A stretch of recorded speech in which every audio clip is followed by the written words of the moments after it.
Welcome to commerce tutorial. मैं हूं आपकी अपनी होस्ट।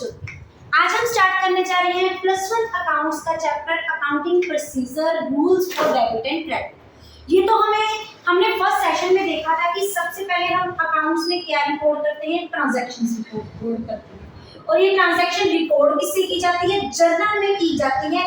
इनकी हेल्प से की जाती है, एविडेंस की हेल्प से की जाती है। एविडेंस इस बात का प्रूफ होता है कि ये इवेंट अकर हुई है, ये ट्रांजैक्शन अकर हुई है, तो उसको हम क्या बोलते हैं? अकाउंटिंग टर्मिनोलॉजी में वाउचर बोलते हैं। इनकी जर्नल एंट्री में क्या की जाती है? एंट्री की जाती है। हर एक ट्रांजैक्शन, जितनी भी ट्रांजैक्शन हमारी अकाउंटेंसी में होती है, वो किस बेस पे होती है? हमारी डबल एंट्री बेस पे। अब ये डबल एंट्री बेस का मतलब क्या होता है? हर एक ट्रांजैक्शन के क्या होते हैं? 2 एस्पेक्ट्स होते हैं। एक एस्पेक्ट होता है डेबिट, एक एस्पेक्ट होता है क्रेडिट। मींस इससे हम ये अंडरस्टैंड करते हैं कि हमारे अकाउंट्स की 2 साइड्स होती है। एक होती है हमारी डेबिट साइड, एक होती है हमारी अकाउंट क्रेडिट साइड। एक अकाउंट अगर डेबिट हो रहा है तो दूसरा क्या होएगा? क्रेडिट होगा। तो इन ट्रांजैक्शंस के रूल्स एंड रेगुलेशन, इस ट्रांजैक्शन की इवेंट जो अक्कर होगी जब हमने जर्नल में इन ट्रांजैक्शंस को रिकॉर्ड करना है, तो कौन सी हम ट्रांजैक्शन में कौन सा अकाउंट हम डेबिट करेंगे, कौन सा अकाउंट हम क्रेडिट करेंगे, इनके साथ रिलेटेड जो हमारे चैप्टर होते हैं उन्हीं को क्या बोलते हैं? Rules of debit and credit. ये किस पे बेस होते हैं? हमारे अकाउंट्स के बेस होते हैं। हमारे अकाउंट्स के साथ related in rules and regulations के साथ हमारे पास 2 अप्रोचेस होती है। एक होती है ट्रेडिशनल अप्रोच, एक हमारे पास होती है मॉडर्न अप्रोच। ट्रेडिशनल जो स्टार्टिंग में यूज होती है, इसके under as per the traditional approach हमारे अकाउंट्स के कितने टाइप्स के होते हैं? हमारे पास 2 टाइप्स के क्या होते हैं? अकाउंट्स होते हैं। एक होता है पर्सनल, एक हमारे पास क्या होता है? इम्पर्सनल।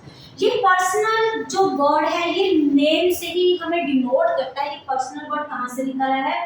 पर्सन से निकला है। वो ट्रांजैक्शन, वो अकाउंट जो किसके साथ रिलेटेड होता है? किसी पर्सन के साथ रिलेटेड होता है। जैसे हमारे पास हो गया राम अकाउंट, हमारे पास जैसे कि हो गया श्याम अकाउंट, या फिर हमें बोल सकते हैं एबीएन कंपनी अकाउंट। एबीएन जो कंपनी है ये भी तो किसी का नेम ही है ना। इनको क्या बोलते हैं? पर्सनल अकाउंट, जिनका रिलेशनशिप किसके साथ होता है? किसी पर्सन के साथ रिलेशन होता है। दूसरी तरफ कहते हैं इम्पर्सनल। इम्पर्सनल का मीन्स इनमें पर्सनल के साथ जैसी कोई भी चीजें नहीं होती। वो अकाउंटेंट्स जिनकी नेचर पर्सन्स के साथ रिलेटेड ना होकर और चीजों के बेस पे होती है, उनको कौन सा अकाउंट बोलते हैं? इम्पर्सनल अकाउंट बोलते हैं। अब ये पर्सन क्या होते हैं? 3 टाइप्स के होते हैं। एक होता है नेचुरल पर्सन, एक होता है आर्टिफिशियल पर्सन, एक हमारे पास होते हैं रिप्रेजेंटेटिव पर्सन। नेचुरल किससे निकला है? हमारे नेचर से। वो जो नेचर गॉड की तरफ से हमें क्या होती है? गिफ्ट की हो जाती है। वो पर्सन जो हमें गॉड की तरफ से गिफ्टेड होते हैं, उनको क्या बोलते हैं? Natural person account. इसमें क्या हो गया? हमारा राम अकाउंट भी हो सकता है, हमारा श्याम अकाउंट भी हो सकता है, या हम बोल सकते हैं ए अकाउंट भी हो सकता है, बी अकाउंट। इसमें क्या होते हैं? Natural person which are been denoted in our word by the god, gifted by the god, gifted by the nature. That means to be the natural account. अब आर्टिफिशियल कौन से होते हैं? आर्टिफिशियल का मतलब ही ये होते हैं जो नेचुरल ना होके क्या होते हैं? उनको पर्सन किनके द्वारा डिनोट किया जाता है? लॉ के द्वारा, जिनकी अपनी तरफ से कोई एग्जिस्टेंस नहीं होती, लेकिन उनको लॉ की तरफ से उनको पर्सन माना जाता है। इनमें जितने भी हमारे इंस्टीट्यूशंस हैं, ये किसके बेस पे आती है? हमारी आर्टिफिशियल पर्सन अकाउंट। एक छोटी सी एग्जांपल लेते हैं। सपोज करो कोई बैंक है, जैसे कि हमारा कोई एक्सिस बैंक है। जब भी एक्सिस बैंक के कोई भी सिग्नेचर होते हैं, कोई भी वहाँ पे हम रूटीन कराने जाते हैं, कोई चेक इशू करवाने जाते हैं या पैसे डिपॉजिट करवाने जाते हैं, वहाँ पे जो डिपॉजिट होता है वहाँ पे पहले क्या लगती है? बैंक की क्या लगती है? स्टैंपिंग होती है। उसके बाद वहाँ के जो ब्रांच मैनेजर के वहाँ के क्या होते हैं? सिग्नेचर होते हैं। मींस सिग्नेचर थ्रू उसके बाद वाइबल है, लेकिन उसकी अपनी एक डायरेक्ट आइडेंटिटी है। वो मैनेजर अलग है, लेकिन वो एक्सिस बैंक के है अलग है। बैंक को अपने नाम पे स्यू भी किया जा सकता है, इट कैन बी स्यूड भी होता है। उसके लिए मैनेजर का होना जरूरी है। हम किसी भी स्कूल की बात करते हैं, कोई भी स्कूल है, अब जब स्कूल है, स्कूल में हम फीस डिपॉजिट करवाने जाते हैं, तो पहले क्या है? वहाँ पे स्कूल की क्या होती है? स्टैंपिंग होती है। उसके बाद इसकी सिग्नेचर होती है प्रिंसिपल की। मींस वो कोई भी इंस्टीट्यूशन है, वो किसकी तरफ एग्जिस्ट करती है? Yet exist in the terms of law. तभी तो बोला जाता है, हम बिजनेस स्टडीज में एक वर्ड पढ़ते हैं कि person has separate legal identity from its business. Business की एक अलग सेपरेट आइडेंटिटी होती है और उसमें काम करने वाले पर्सन्स की अलग आइडेंटिटी होती है। उन दोनों को हम मैच नहीं कर सकते। तो जितने भी इंस्टीट्यूशन आ जाती है, जितनी भी हमारी बैंकिंग इंस्टीट्यूशन आ जाती है, और जहाँ जितने भी हमारे स्कूल्स आ जाते हैं, जितने भी हमारी कोऑपरेटिव बैंक्स आ जाते हैं, जितने भी पार्टनरशिप फर्म्स आ जाती हैं, जितनी भी कंपनीज आ जाती है वो किसके अंडर आ जाते हैं, आर्टिफिशियल पर्सनल अकाउंट के अंदर आ जाते हैं। वो अकाउंट जो किसी एक पूरे के पूरे ग्रुप को डिनोट करता है, जब उसके ग्रुप के पूरे काफी मेंबर्स को डिनोट करता है, उनको कौन सा अकाउंट बोलते हैं, रिप्रेजेंटेटिव पर्सनल अकाउंट। जैसे कि सपोज करो हमारी ऑफिस है, ऑफिस में कितने एम्प्लॉइज काम कर रहे हैं, 50 एम्प्लॉइज क्या कर रहे हैं, काम कर रहे हैं। अभी हमारा मंथ कौन सा चल रहा है, it is the month of the May. जितने भी ऑफिस में मई के महीने की उनको सैलरी मिलेगी ना, अब ऑफिस में कोई काम कर रहा है एज रिटर्न, उसके बदले उनको क्या मिलेगी, सैलरी मिलेगी। अब जितने भी लोग मई के महीने में काम कर रहे हैं उनको इनके next month 10th of June तक क्या मिलती है, एक ऑफिस का रूल होता है कि 10th अगले महीने की 10 तारीख तक क्या मिलेगी, उनको सैलरी मिलेगी। मींस मंथ मई जब महीना बीत गया, 31 मई आ गई, May is going to the complete. अब मई के महीने की सैलरी ड्यू हो चुकी है, लेकिन पूरे ग्रुप के पूरी ऑफिस के 50 एम्प्लॉइज को सैलरी नहीं मिली। वही होगी, इसको हम क्या बोलेंगे, एक्सपेंसेस आउटस्टैंडिंग। हम ऑलरेडी इनके बारे में डिस्कशन कर चुके हैं अंडर द अकाउंटिंग टर्मिनोलॉजी। हमने 4 तरह के इसके साथ रिलेटेड वर्ड्स पढ़े थे। एक हमारे पास क्या था, एक्सपेंसेस आउटस्टैंडिंग, दूसरा हमारे पास क्या था, expenses prepaid, then comes income accrued, एक हमारे पास था इनकम इन एडवांस। इनका मीनिंग क्या था, एक्सपेंसेस जो हमने देनी है वो ड्यू तो होगी, लेकिन अभी तक हमें रिसीव एम्प्लॉइज को पे नहीं की। जैसे इस मंथ में हमने देखा था मई की सैलरी ड्यू हो चुकी है, लेकिन अभी तक एम्प्लॉइज को नहीं दी, वो हम कब देंगे, अगले महीने जून में देंगे।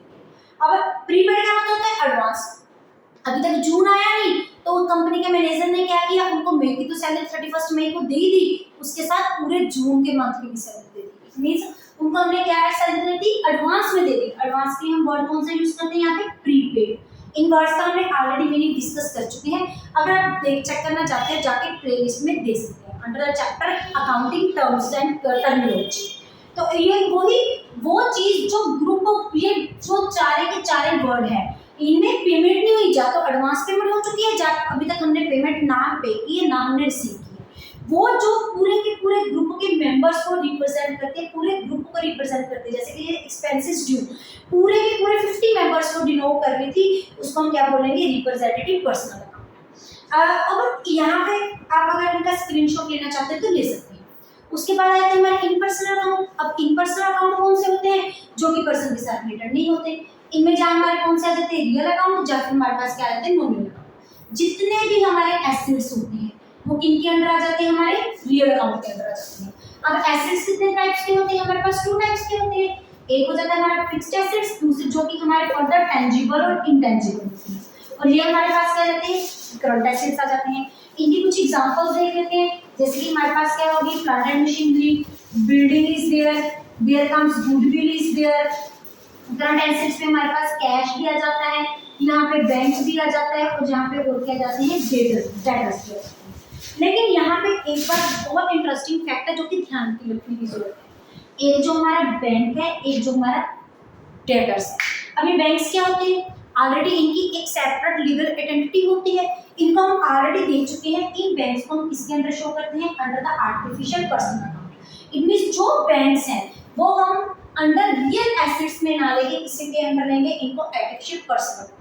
ऐसे जो डेटर्स है, डेटर्स कौन से होते हैं, जिनसे हमने पहले से लेने होते हैं, वो क्या होते हैं, एक तरह के नेचुरल पर्सन होते हैं। जैसे क्या हो गया, राम हो गया, श्याम हो गया। तो ये जो डेटर्स होते हैं इनको भी ट्रीटमेंट हम रियल एसेट्स के अंदर नहीं करते। इनकी ट्रीटमेंट हम किसके अंडर करते हैं, एक comes under the natural person account. वो नेचुरल पर्सन अकाउंट जो कि गिफ्ट ऑफ द क्या होते हैं, गॉड के अकॉर्डिंग होते हैं। इनको बड़े ध्यान में देखना चाहिए ना। एक तो बैंक, बड़े ध्यान, एक बैंक और एक debtors. Bank falls under the category artificial personal account, और जो हमारे पास डेटर्स होते हैं, that comes under the category of natural person account. आगे हमारे पास क्या जाते हैं, नॉमिनल अकाउंट। अब नॉमिनल अकाउंट में हमारे क्या आते हैं, इनमें क्या डिनोट होते हैं, all expenses, losses, income, gains की जगह हम एक और भी वर्ड यूज कर सकते हैं, प्रॉफिट। जितने भी होते हैं एक्सपेंसेस हम पे कर रहे हैं, लेकिन एक्सपेंसेस आउटस्टैंडिंग और प्रीपेड किनके अंडर आएगी, रिप्रेजेंटेटिव पर्सनल अकाउंट। ऐसे हमारे इनकम, जितनी इनकम हमने रिसीव की है वो किसके अंदर आएगी, नॉमिनल अकाउंट के अंदर, लेकिन इनकी अक्रूड और एडवांस किसके अंदर आ जाएगी, हमारी रिप्रेजेंटेटिव पर्सनल के अकाउंट। और ऐसे कोई लॉस हो रहा है, गेन्स होता है, ये किनका पार्ट होता है, हमारे नॉमिनल अकाउंट का पार्ट होता है। ये तो थे हमारे इंपॉर्टेंट टाइप्स ऑफ अकाउंट्स। हम बात किसकी करते हैं, हमारे इनके रूल्स एंड रेगुलेशंस की। उससे पहले अगर आप इनका स्क्रीनशॉट लेना चाहते हैं तो ले सकते हैं। अब देखिए हमने 3 टाइप्स ऑफ अकाउंट्स हमने मेनली देखे। एक तो हमारे पास है पर्सनल अकाउंट, एक हमारे पास लीगल अकाउंट है, एक हमारे पास कौन सा है, नॉमिनल अकाउंट। इनके अंडर कौन से रूल्स एंड रेगुलेशन होते हैं। अब एक हर एक ट्रांजैक्शन के कौन से एस्पेक्ट होते हैं, 2 एस्पेक्ट, एक डेबिट और एक क्रेडिट। इसमें पर्सनल में हम क्या करेंगे, डेबिट द रिसीवर, जो रिसीवर है वो क्या हो रहा है, डेबिट हो रहा है, एंड क्रेडिट द गिवर, जो पर्सन दे रहा है पैसा वो क्या हो रहा है, हमारा क्रेडिट हो रहा है। जैसे हमने क्या की, परचेजेस की है, सपोज करो एक हमारे पास ट्रांजैक्शन है परचेजेस फ्रॉम राम। अब हम परचेजेस ले रहे हैं तो हमारे पास who is the giver, Ram is the giver. तो इस कंडीशन में हम राम को क्या कर देंगे, क्रेडिट कर देंगे। ऐसे हमारे पास क्या है, सेल्स टू श्याम, हमने सेल्स किसको की है, श्याम को की है। इस केस में हमारा श्याम क्या है, अब उनको गुड्स मिल रही हैं, ही इज द रिसीवर, तो रिसीवर को हम क्या करते हैं, डेबिट। ऐसे ही ट्रांजैक्शन के बेस से इनके क्या बनते हैं, रूल्स बनते हैं। सेकंड हमारे पास क्या रहता है, रियल अकाउंट। रियल अकाउंट में क्या रहते हैं, एसेट्स। इनके हमारे रूल्स क्या होते हैं, डेबिट व्हाट कम्स इन, जो चीज आ रही है उसको हमने क्या करना है, debit. Credit what goes out, तो जो चीज जा रही है उसको हमने क्या कर देना है, क्रेडिट। फॉर एग्जांपल इसकी एक छोटी सी एग्जांपल दे रहे हैं, जैसे कि हमने क्या पे किया है, रेंट पे। अब जब हम रेंट की पेमेंट करेंगे तो उस केस में रेंट कैश क्या आएगा, हमारी तरफ जाएगा, तो इस केस से हम कैश को क्या कर देंगे, क्रेडिट। अगर हमने कोई चीज रिसीव की है, जैसे कि हम रिसीव क्या कर रहे हैं, सैलरी। अब इस केस में हमारे पास क्या है, रिसीव सैलरी। अब सैलरी किस फॉर्म में आ रही है, हमारे पास कैश की फॉर्म में आ रही है। डेबिट व्हाट कम्स, जो चीज आ रही है उसको हमने क्या करना है, डेबिट करना। तो इस केस में हम कैश को क्या कर देंगे, डेबिट कर। ये तो आपको थोड़ा सा ओवरव्यू दे रहे हैं, साथ के साथ इनकी प्रॉपर जर्नल एंट्री का हम चैप्टर फुल फ्लेज एक्सप्लेनेटरी करेंगे। उनके पास हमारे पास क्या रहता है, नॉमिनल। इसमें हमारा रूल क्या होता है, debit all expenses and losses. अगर जितने भी हमारे लॉस और एक्सपेंसेस हो रहे हैं वो क्या करेंगे, डेबिट। और क्रेडिट हमारा क्या होएगा, आर हमारी इनकम एंड गेन्स, जितनी भी हमारी इनकम या गेन्स है वो क्या होगी, क्रेडिट। जैसे कि ये दो हमने ट्रांजैक्शन लिखी है, रिसीव सैलरी। इस केस में हम सैलरी को क्या कर रहे हैं, रिसीव, तो इनकम होगी सैलरी, तो सैलरी को क्या कर दिया जाएगा, क्रेडिट कर दिया जाएगा। रेंट को हम क्या कर रहे हैं, पे कर रहे हैं, इसमें रेंट की पेमेंट हो रही है, ये हमारा क्या एक्सपेंसेस है। इस केस में हम रेंट को क्या कर देंगे, डेबिट कर देंगे, क्योंकि एक्सपेंसेस और लॉसेस को हमने क्या करना है, डेबिट करना। ये तो है हमारी traditional approach as per the 3 rules which are related to our traditional rules. अगर आप इनका स्क्रीनशॉट लेना चाहते हैं तो ले सकते हैं। उसके बाद हमारी आ जाती है मॉडर्न अप्रोच। हमारी मॉडर्न अप्रोच क्या है, इसके लिए हमारा एक शॉर्टकट फॉर्म है, एक हमारा कीवर्ड है, that needs to be clear. अब ये क्लियर का मतलब क्या होता है, C means capital, L means liabilities, E means expenses, A means assets, R means revenue. Revenue के इन अदर वर्ड्स हम क्या बोलते हैं, इनकम। इसमें जो हमारी A और R है, जो हमारी फर्स्ट जो हमारे दो सेंटर के वर्ड्स हैं, एक कौन से एक्सपेंसेस और एसेट्स। इन दोनों के लिए हमारा क्या रूल बनता है, अगर तो हमारे एसेट्स या एक्सपेंसेस इंक्रीज हो रहे हैं तो उनको हमने क्या कर देना है, डेबिट। अगर एसेट्स या एक्सपेंसेस हमारी डिक्रीज हो रहे हैं तो उनको हमने क्या कर देना है, क्रेडिट। उसके बाद हमारे क्या रहते हैं, C, L और R, जो हमारे रिमेनिंग रहते हैं। अगर ये हमारे इंक्रीज हो रहे हैं, कैपिटल, लायबिलिटीज और रेवेन्यू, इनको हमने क्या कर देना है, डेबिट।